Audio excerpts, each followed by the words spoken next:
Hola a todos, bienvenidos a un nuevo episodio de este podcast.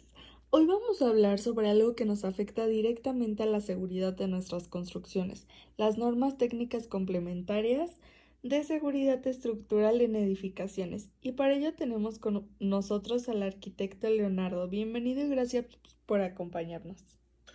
¿Qué tal, Ania? Muchas gracias por la invitación. Es un placer estar aquí y tener la oportunidad de hablar sobre un tema tan importante para la seguridad en la construcción. Sí, sin duda es un tema clave. Vamos a empezar con algo que pues a veces puede parecer solo un trámite, pero creo que es esencial para la revisión del proyecto, los planos y las memorias de cálculo. La norma nos establece que debe de tener el nivel de detalle suficiente para que pueda ser revisados a fondo. ¿Qué nos puedes decir de la importancia de eso en la práctica? Sí, claro, es fundamental. Son las bases sobre las que se evalúa si una estructura cumplirá con los requisitos de seguridad. Es un buen diseño. En un buen diseño esto puede ser que sea comprendido y replicando sin ambigüedades, porque he visto proyectos donde por falta de detalle en estos documentos se generaron malentendidos en la construcción. Mira, un ejemplo que te puedo dar es una obra reciente en un error de la interpretación de los refuerzos de concreto armado. Esto casi provocó un desfase en la estructura. Si los planos hubieran sido un poquito más claros desde el principio, habríamos evitado retrasos y estos costos adicionales. Exacto, la precisión de estos documentos no es opcional. Es lo que asegura que cualquier equipo de construcción pueda seguir el diseño tal y como fue previsto, y me imagino que en proyectos tan grandes eso cobra más relevancia. Hablando de los tipos de edificaciones, ¿cómo afectan las subdivisiones de estos grupos en las normas? Mira, estas subdivisiones definen diferentes niveles de exigencia en términos de diseño estructural. Por ejemplo, las edificaciones del grupo A, que incluyen viviendas y construcciones de hasta 4 niveles, tienen requisitos menos estrictos en comparación con las del grupo B1, que estos abarcan edificios más altos o con funciones más críticas como hospitales.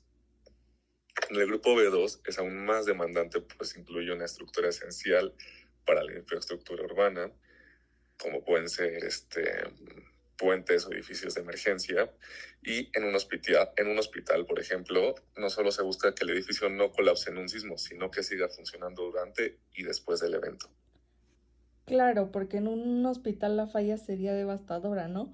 Ahora uno de los temas que más curiosidad me causa es la investigación del subsuelo. ¿Por qué es tan importante y cómo se lleva a cabo todo este proceso? Tengo entendido que esta investigación sirve para la fase de las cimentaciones, ¿no? Sí. En México tenemos una gran variedad de suelos, desde terrenos firmes hasta zonas con arcillas, y cada tipo de suelo se comporta de manera muy diferente. En el proceso incluyen estudios como sondeos, análisis de las colindancias y zonificación geotécnica. Mira, te voy a poner un ejemplo. En en una zona sísmica como la Ciudad de México, no es lo mismo cimentar en la zona del lago que en zonas más sólidas como Santa Fe. El terreno en zona del lago tiende a amplificar los movimientos sísmicos, por lo que se requiere una cimentación mucho más profunda y resistente. Entonces esa investigación es como una radiografía al suelo antes de empezar a construir. Sí creo que es muy importante definir la zona en la que estás trabajando. Lo he visto mucho en mis clases. En cuanto al diseño sísmico, ¿cuáles son los principales retos que enfrentas al diseñar pensando en los sismos recurrentes en México? Mira, se diseñan para dos tipos de sismos. La norma establece que debemos considerar tanto los sismos frecuentes que pueden causar daños leves como aquellos que son menos probables para potencialmente devastadores. El objetivo es que la estructura resista a ambos, pero de manera diferente. Por ejemplo, en los sismos frecuentes buscamos que el edificio sufra daños menores que pueden repararse, pero en un sismo extremo, el enfoque es evitar el colapso total, aunque la estructura pueda quedar seriamente dañada. Un buen ejemplo que te puedo dar fue el sismo del 2017, porque muchos edificios modernos tuvieron deformaciones visibles, pero lo más importante es que no se colapsaron, salvando a muchas vidas. Aún así, algunos de estos edificios quedaron inutilizables y requirieron reparaciones muy costosas. Sí, yo creo que aquí entra totalmente el balance que se debe de tener entre el costo y la seguridad y poner pues, en la balanza qué es lo más importante, ¿verdad? Bueno, ¿y tú ¿Crees que todas las edificaciones cumplen realmente con estos estándares? Pues mira, lamentablemente, en muchos casos hay una brecha entre lo que dice la norma y lo que se hace en la práctica, sobre todo en construcciones pequeñas, porque en proyectos grandes como centros comerciales o edificios gubernamentales se suele respetar la norma al pie de la letra, pero en el caso de casas o edificios de pocas plantas, a veces se pasan por alto ciertos requerimientos, ya sea por falta de conocimiento o por ahorrarse muchos costos. Sí, yo creo que esto es muy preocupante porque al final del día todos estamos expuestos a estos riesgos sísmicos. Y bueno, para el diseño del viento según la norma se dividen en cuatro tipos según su sensibilidad. ¿Cómo se aplican estas categorías? Ajá, sí, mira, las estructuras están clasificadas en los tipos de 1 a 4, en donde las del tipo 1, como edificios bajos o de gran masa, no son muy sensibles a las ráfagas.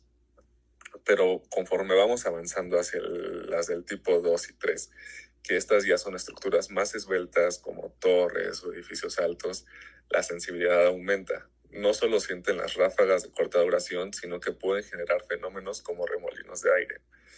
Y las del tipo 4 incluyen estructuras con grandes periodos de vibración, como algunos puentes, son extremadamente vulnerables al viento, y especialmente cuando éstas interactúan con su forma aerodinámica. Wow, entonces el viento puede generar problemas igual de serio que los sismos. Creo que muchas veces no se le toma muy en cuenta. Bueno, finalmente quisiera hablar sobre los materiales. ¿Cómo influye el material en el diseño estructural? Por ejemplo, ¿cuáles son las ventajas de trabajar con el acero? Sí, mira, el acero es un material muy flexible y resistente. Esto lo convierte en una excelente opción para estructuras que deben soportar fuerzas dinámicas como los sismos y los vientos. Su capacidad de deformarse sin romperse permite que absorba mejor la energía de un evento sísmico. Pero esto con esa flexibilidad puede ser un desafío cuando hablamos de estructuras muy altas o esbeltas, porque puede generar oscilaciones más pronunciadas bajo esta acción del viento. Y es por esto que aunque el acero es muy eficiente en términos de resistencia y ductilidad, su diseño debe ser extremadamente preciso para evitar problemas de vibración o fatiga a largo plazo. Wow, qué interesante. O sea, cada material tiene sus propios desafíos. Yo pensaría que el acero sería algo muy pues, fácil de trabajar, pero no sabía que había tanto cálculo atrás de esto. Y para concluir, ¿crees que las normas técnicas complementarias necesitan alguna actualización o mejora? Pues mira, más que actualizaciones, lo que creo que hace falta es una mayor concientización y capacitación, porque las normas son bastante completas, pero muchas veces no se aplican de manera adecuada, especialmente en proyectos pequeños o en zonas rurales. Entonces, yo propondría más programas de formación para constructores y mayor rigor en la supervisión de las obras, porque no solo se trata de cumplir con la norma, sino de entenderla y aplicarla correctamente para garantizar la seguridad de todos. Sí, sin duda es un reto que todos los involucrados en la construcción tenemos que enfrentar. Bueno, muchísimas gracias por esta conversación. Creo que ha sido muy enriquecedor para todos y he aprendido, la verdad, mucho sobre la seguridad estructural. No, no, muchas gracias a ti, Ania, por invitarme. Gracias, nos vemos hasta pronto. Bye.